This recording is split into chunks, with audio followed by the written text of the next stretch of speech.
Well, good morning, everyone.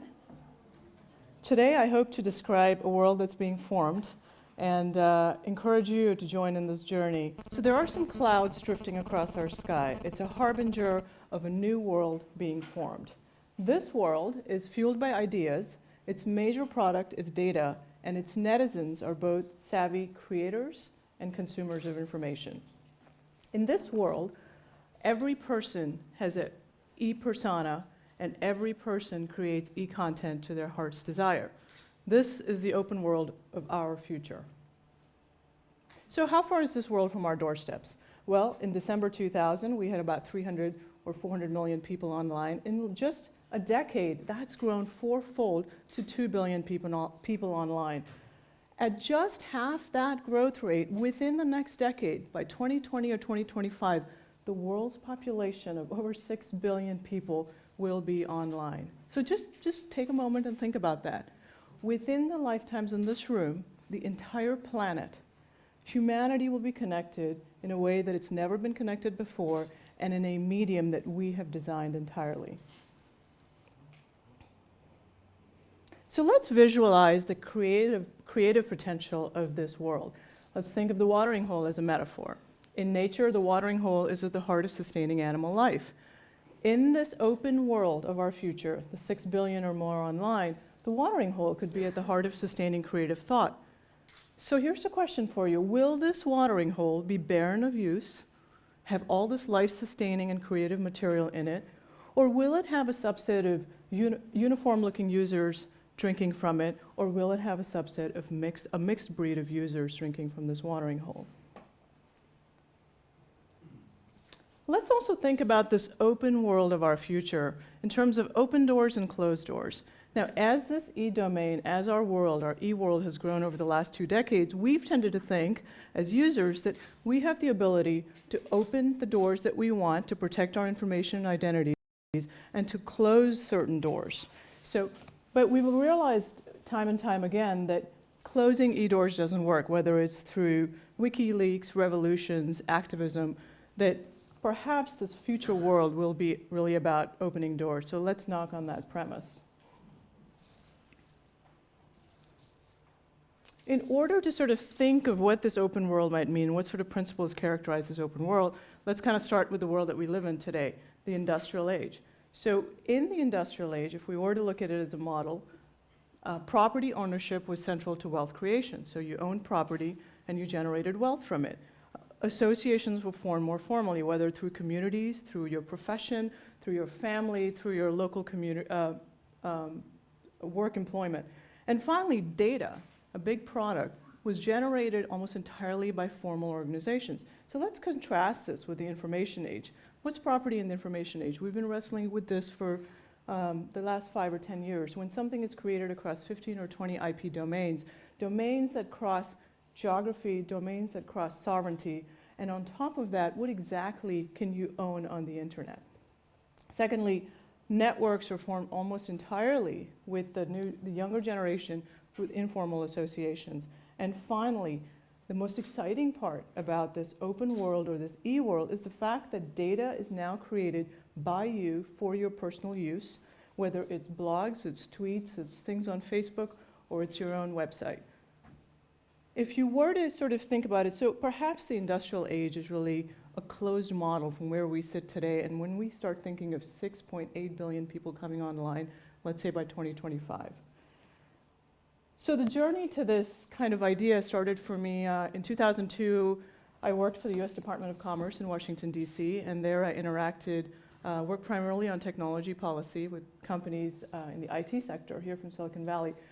And what I realized then in interacting with these companies was that the processes by which ideas are materialized here in Silicon Valley and the feedback loops on those ideas are really sort of different from what I had perhaps seen on the East Coast. It sowed the seeds in me for an assignment. This is me somewhere on Highway 80 in Nebraska, and I love the fact that I was headed to California. It sowed the seeds for an assignment, and I came down here last year. And so since then, I really do feel like a newcomer. My e-life here in the Valley really is sort of spread across 5 devices. And what's kind of interesting about that is that I see the same e-world as I move from device to device. What I've realized after about 8 months here is that work and play seem to mix interchangeably in terms of how people live their lives. And in some sense, you're really living. I had 2 epiphanies soon after, and one was really on this concept of, wow, there's something happening with devices here. And most of you will say, yeah, we've known that for 25 years. And there's something happening with relationships. So let me touch on device convergence. Now, device convergence is nothing new. This is what the IT industry has been about, right? It's form, it's fit, it's functionality, it's sort of size and play and look. What I'd like to do is sort of look at entertainment modes and maybe walk you through what I realized about device convergence. So we had the TV remote, the VCR remote. Over 15 years ago, every family room had 6 remotes that only a 12-year-old could use. None of us could. And finally that morphed to a universal remote, right, which we still can't use. And then the home computer revolution, about a decade ago, this is probably what the system looked like in my home office. There was a computer, and I had my scanner and my photo, and I had my cable connected to it, and all these sorts of things. And then finally where we are today, portable entertainment, which is really about a multiplicity of devices that seem to either kind of have an overlap in functionality, but really are driven by specific functions. What I thought was interesting was, wow, the first set of conversions was really about bringing tools together. You know, it was sort of like you had the garden shed and you had to bring all these tools together. The second set of device conversions was really about increasing the functionality at our hands. Allowed us as the user to decide whether we wanted to scan our photographs, whether we wanted to connect our camera to the computer. And then finally where we are today, we as users are driving what devices look like in the future, what sort of form they have, what sort of fit they have. So what we see in terms of evolution, and this is something I realize, is that we've sort of moved, and the power is in our hands, even if the IT companies tell you that it's in theirs. So the second epiphany, so what's sort of the fairy dust, the magic potion? What really makes device convergence and devices more exciting? It's really around relationship convergence. So relationship convergence is sort of social networking, right?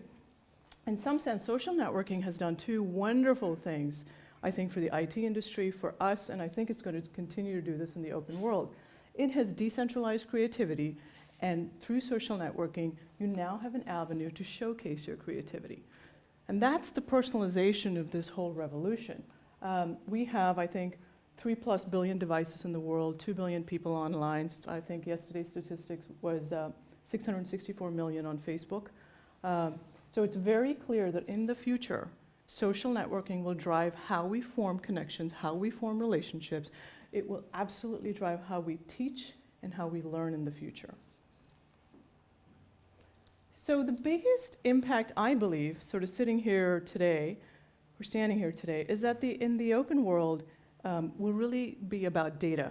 So the amount of data that's generated and the quality. So when 6 billion people come online, think of the content that's going to be up on this e-world, and then start thinking about how are you going to look at this content, how are you going to manage it.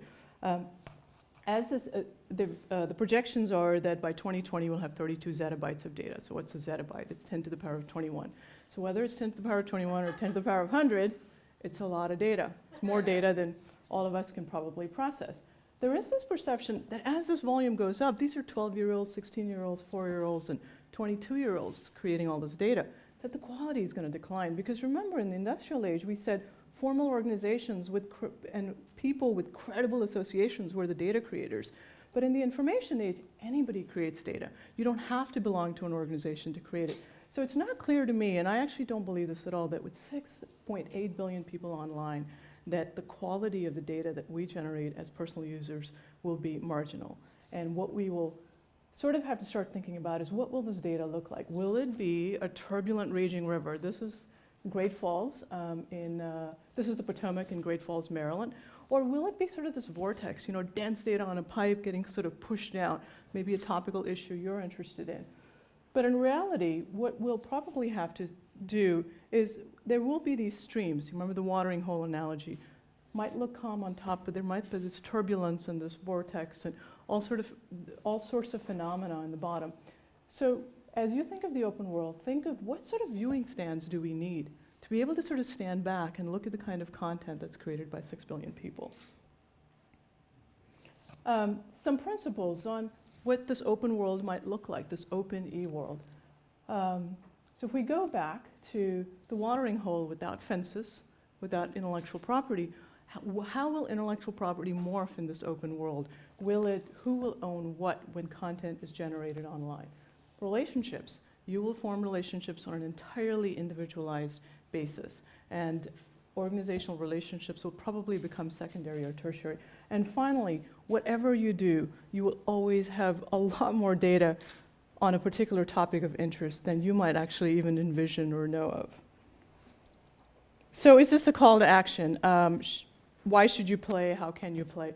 I think the fact that for the first time in humanity, we will be connected as a human race, whether that's in 10 years or 15 years, is something entirely new for us as a species. And it is indeed a call to action. In the past, we've allowed formal organizations to shape our worlds.